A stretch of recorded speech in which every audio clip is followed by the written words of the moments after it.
Kaip išsigryninti savo vertybės ir jų laikytis. Kaip įsikelti ilgalaikius gyvenimo tikslus. Kaip rasti ir išlaikyti pusiausvyrą tarp darbo ir asmeninio gyvenimo. Kaip atstatyti prarastą vidinę energiją. Kaip priiminėti svarbiausius sprendimus.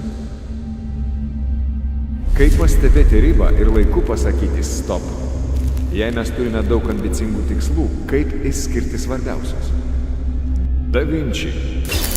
Asmeninio efektyvumo sistema. Efektyvus laiko ir veiklos planavimas. Tobulėsite kiekvieną mėnesį, kiekvieną savaitę, kiekvieną dieną. Laisvė, kūrybiškumas, efektyvumas.